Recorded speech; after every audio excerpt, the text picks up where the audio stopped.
Vamos a revisar la situación de Venezuela, que por cierto nos va a dar pie también a nuestro tema de fondo en esta edición, y lo que se supo en esta jornada, que es unas conversaciones entre Vladimir Putin, el presidente de Rusia, y también su par estadounidense Donald Trump. Lo que ha pasado es que el presidente Trump manifestó en su conversación con Putin, que resultó ser bastante extensa, aseguró que Rusia no tiene intenciones de intervenir en Venezuela. Además, el contacto telefónico reveló que ambos países buscarán de ahora en adelante una solución positiva a la crisis del país caribeño. En Venezuela, por tanto, se confirmó hoy la muerte de un quinto ciudadano desde el inicio de las manifestaciones, mientras que el Grupo de Lima mantuvo una reunión de urgencia debido a los últimos hechos. Los cancilleres de los dos países que conforman el conjunto exigieron que se respete la integridad de Guaidó y propuso que Cuba participe en la solución de la crisis venezolana. Justamente para hablar de ello ya está nuevamente con nosotros Libardo Buitrago. Libardo, buenas noches. Bienvenido. Desde toda perspectiva, una mala noticia para el gobierno de Maduro, esta conversación que mantiene Estados Unidos con Rusia, ¿no? Significa que Donald Trump y Vladimir Putin han tomado el toro por las astas, han conversado y han concluido en algo. La situación tiene que ser diplomática. Ese es el gran resumen que deja la conversación. Y que además han dejado de lado la intervención o la participación directa de Maduro. No está en la conversación. La conversación es Trump y Vladimir Putin.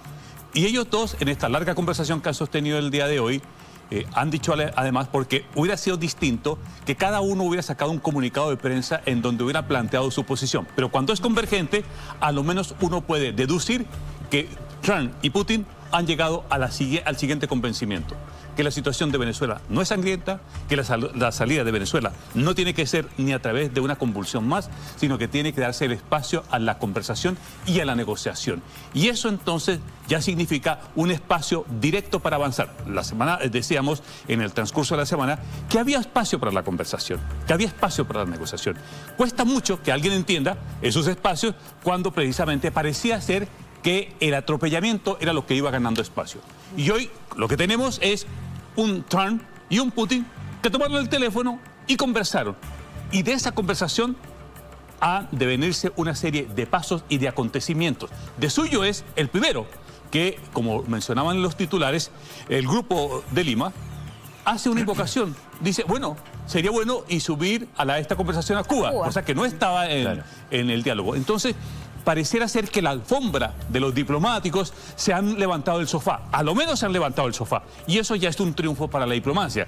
Que aquellos que saben que su trabajo tiene que ser el movimiento rápido, se han comenzado a ir en una dirección, que es la dirección de la búsqueda de una salida negociada. Mala noticia para Maduro en un contexto que se pensaba que ya lo ocurrido durante el pasado martes había hecho que él fuera el gran ganador. Para mi entender, sigue siendo un empate.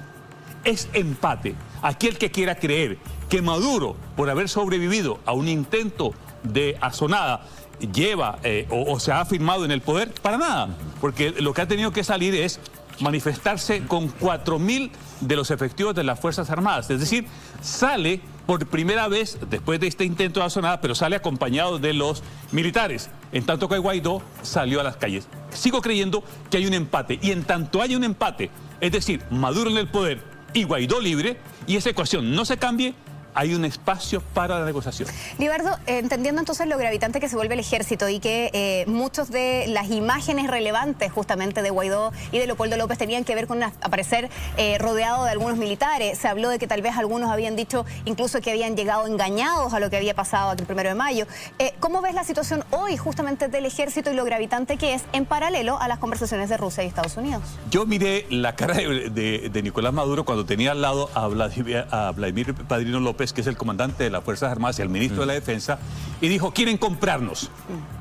Bueno, evidenció que efectivamente, y esto es también un dato muy sustantivo, por primera vez el ministro de la Defensa, comandante de las Fuerzas Armadas, reconoce, a través de una frase que él utiliza, nos quieren comprar, que hay algo, que una conversación. Cuando tú manifiestas la disposición de sentarse a conversar, y aunque haya sido de manera fallida, pero ya tienes una intención de sentarse a conversar. Y esa intentona, a lo menos, si bien no se zanjó en esta semana, pero abre el otro espacio. Entonces, ya se sabe que también en las Fuerzas Armadas hay un intento de conversación. Por lo tanto, las Fuerzas Armadas son un tercero en esta negociación. Y son el árbitro. Son el árbitro. Pasaron a convertirse en el árbitro. A ver, Maduro, para poder sobrevivir en el poder, requiere de la cúpula militar. Guaidó, para poder desempatar la situación, ha aspirado a un quiebre de las Fuerzas Armadas y los convoca y los llama a este proyecto de participar y de dejar a Maduro. Por lo tanto, lo que estamos viendo es que las Fuerzas Armadas de Venezuela son un árbitro. Con este antecedente, cuando el líder de las Fuerzas Armadas reconoce que los han intentado comprar, que es una expresión más bien para la galería, porque uno la tiene que leer en claves militares. Claro. Esto significa que hubo conversaciones. ¿Y por qué si hubo un intento? ¿Por qué se acomodó para buscar un tipo de diálogo que pretendía la salida de Maduro? ¿Por qué cierra abruptamente la puerta? ¿Y eso se quedó cerrado en definitiva? Yo creo que no.